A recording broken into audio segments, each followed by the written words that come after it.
Assalamualaikum warahmatullahi wabarakatuh. Alhamdulillahirabbil alamin. Assalatu wassalamu ala asrofil anbiya wal mursalin Muhammadin wa ala alihi wa sahbihi ajma'in. Rabbi shrah li sadri wa yassir li amri wahlul 'uqdatam min lisani yafqahu qawli, amma ba'du. Pemirsa yang dirahmati Allah, alhamdulillah pada kesempatan hari ini kita bertemu lagi di bulan Ramadan yang sudah kita nanti-nantikan, yang sudah kita impi-impikan untuk menikmati keindahan beribadah di bulan Ramadan. Nah, pada kesempatan hari ini saya ingin menyampaikan tentang makna dari nuzulul Quran. Nuzulul Quran adalah peristiwa yang sangat penting bagi umat Islam sebagai titik balik dari zaman jahiliyah ke zaman keemasan Islam, di mana ketika itu Rasulullah bersedih dengan keadaan umat pada waktu itu di negeri Arab. Banyak terjadi hal-hal yang di luar nalar manusia, banyak terjadi kejahatan, perzinahan, perjudian, bahkan pembunuhan terhadap anak mereka sendiri. Kemudian Rasulullah dikarenakan kesedihannya, beliau menyendiri di Gua Hira. Beliau berpikir, ada apa dengan negeriku? Ada apa dengan masyarakatku?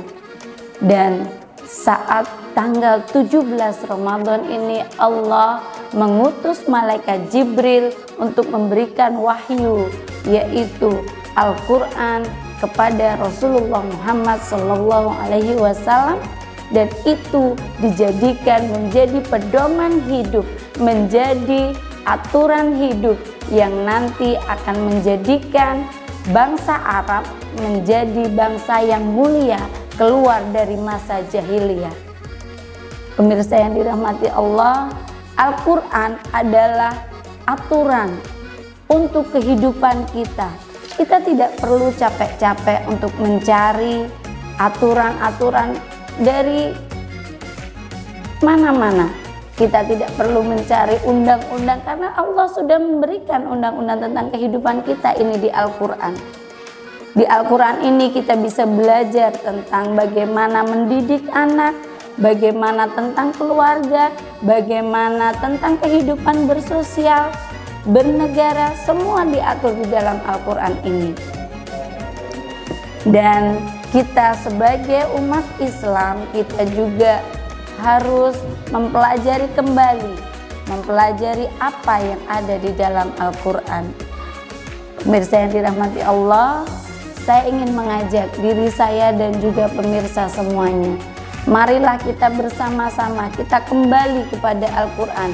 Kita baca kembali Al-Quran kita cintai Al-Quran yang sudah Allah berikan kepada kita.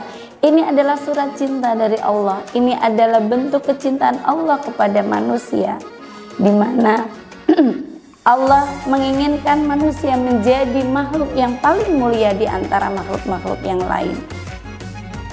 Saya ingin mengajak pemirsa semua untuk menjadi ahlul Quran. Apa itu ahlul Quran?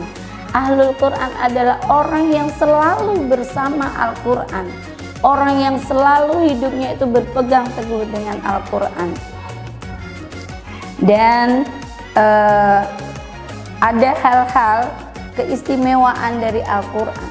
Salah satunya adalah ketika kita membaca Al-Quran, kita akan diberikan ketenangan hati. Ketika jiwa kita gelisah, kita akan diberikan ketenangan hati, ketenangan pikiran, dan insya Allah ada solusi yang kita dapat dengan kita membaca Al-Quran. Ketika kita dilanda sebuah masalah, mari kita kembali kepada Al-Quran, kembali untuk kita membaca kalam-kalam Allah, untuk kembali menilik surat cintanya Allah yang diberikan kepada kita. Dan ada selain mendapat ketenangan, Al-Quran juga akan memberikan syafaat kelak kita di yaumil akhir. Dari hadis Muslim dari Abu Umamah bin Bahlil, Rasulullah Shallallahu Alaihi Wasallam bersabda, Bacalah Al-Quran, maka kelak di hari kiamat ia akan datang kepadamu untuk memberikan syafaat bagi para pembacanya. Nah, mumpung ini di bulan Ramadan yang sering disebut sebagai bulan Al-Quran, marilah kita bersama-sama untuk kita pelajari kembali Al-Quran, kita baca kembali Al-Quran, kita gali isinya, dan kita terapkan apa yang ada di dalam Al-Quran itu dalam kehidupan kita. Dengan begitu kita akan menjadi lebih tenang dalam hidup, dan nanti di hari kiamat insya Allah kita akan mendapatkan syafaat dari apa yang sudah kita baca dari Al-Quran. Demikian kultum dari saya, kurang lebihnya mohon maaf. Wabillahi taufiq wal hidayah. Wassalamualaikum warahmatullahi wabarakatuh.